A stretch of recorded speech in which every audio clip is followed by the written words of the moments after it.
Hello, welcome to the electrical engineering course.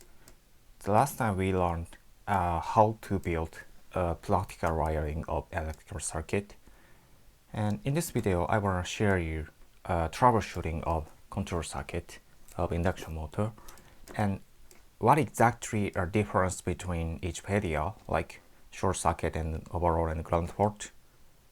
So let's get started.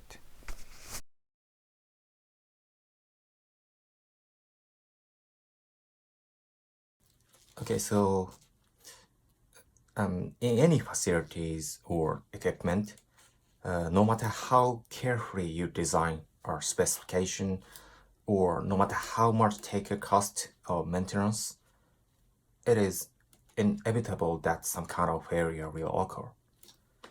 So we need to know and prepare for such a failure.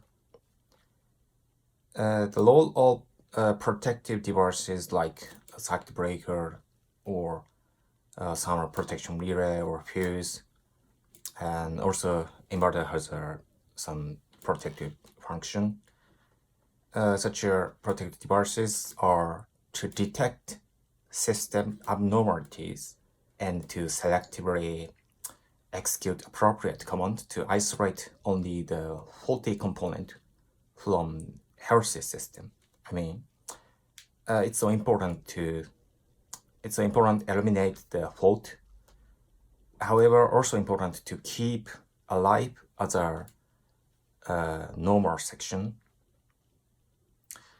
So before get to learn troubleshooting of circuit, let me explain the difference between short circuit, overload, and ground fault in technical.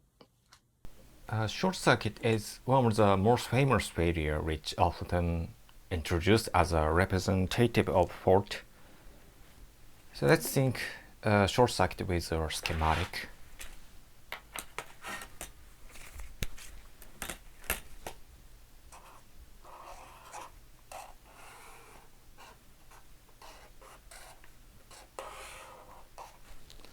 Okay, so in this circuit, this is power source. It doesn't matter AC or DC.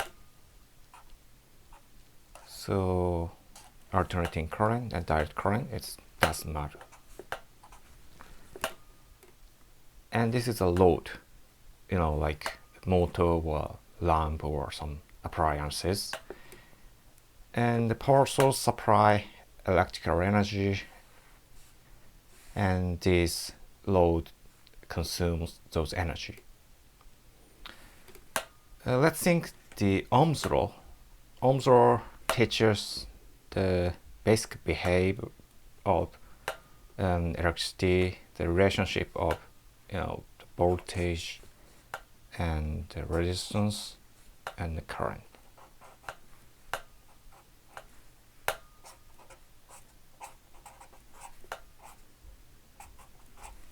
Okay, and the electrical current is defined as flow of electrical charge, electronic charge.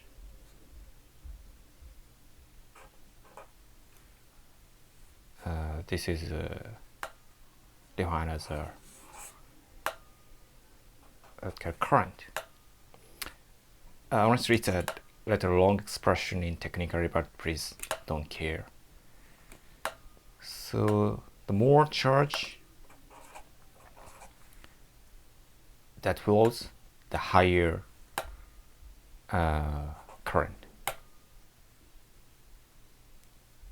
And the voltage represents the how to say the strength of pressure that pushes out electronic charge. So the higher the voltage, the more current will flow. And the resistance represents a difficulty in the flow of charge. So the higher the resistance, less will flow, less current will flow. So let's take a formula, this relationship. the current as equivalent the voltage divided resistance. I think it's some illustration will help you understand. So wait a minute. Let's see this illustration. So you can see the voltage seems like trying to push the current ampere, and the resistance he's trying to disturb, prevent the flow of the current. So the current increases proportional to the voltage and inversely proportional to the resistance. This is just as mentioned the relationship of this formula, right? Current are inversely proportional. Current are proportional to the voltage and inversely proportional to the resistance. So current equivalent voltage over resistance. Okay, let's think some example. If this power source has a 200 volt AC and 60 Hertz, this load resistance are, let's say, 200 ohm. So what will happen? We learned this formula. So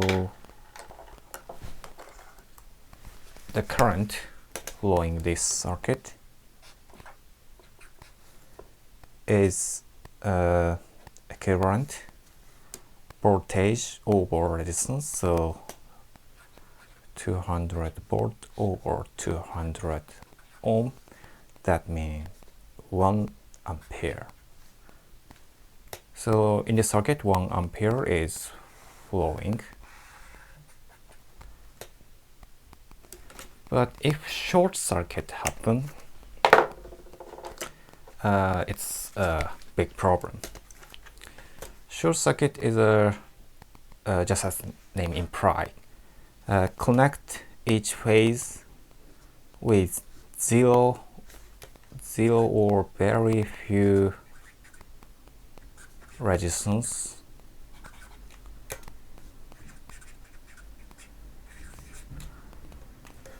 Let's say if short circuit happen in this part, right?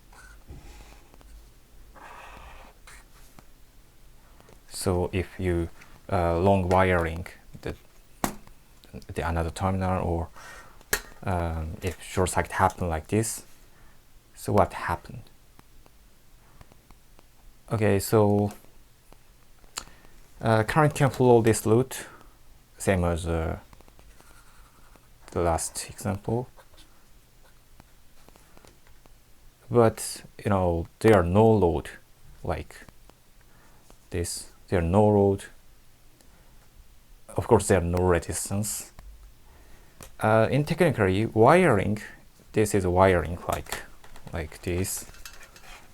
Wiring in technical wiring has a resistance, but it's a conducting material, like okay, it doesn't matter, conducting material. So resistance is very, very tiny, like almost zero.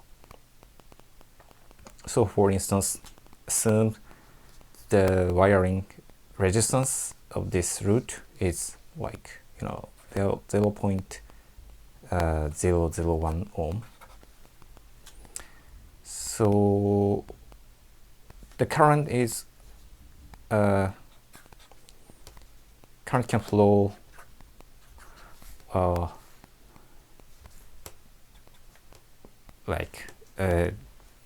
by following this formula. So 200 volt over 0.001 ohm. Let's say it's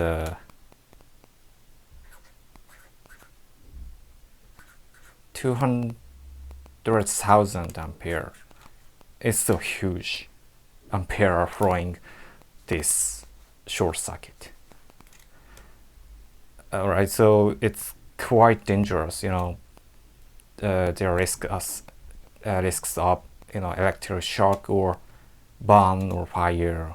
It's so dangerous. So protective devices are necessary, like circuit breaker, to prevent these dangerous risks. So we need to install some protective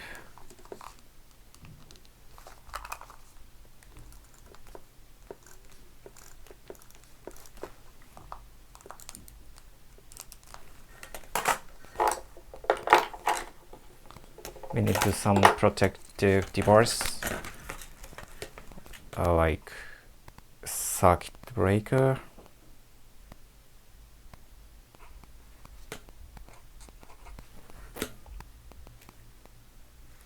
they can prevent their such a dangerous huge current. So we need to install such a protective device. They can trip such a fault current, trip and interrupt the dangerous huge current. When short circuit will happen, so like the first possibility is long wiring. Like if I connect this terminal, I should be touch this terminal, but if I wrong wiring this another phase, of course it's short circuit. Let me, it's this the T phase is connected to the S phase like this. So it's a short circuit like this. There are no load. There are no resistance. So current will turn to so huge. Or some conducting material like this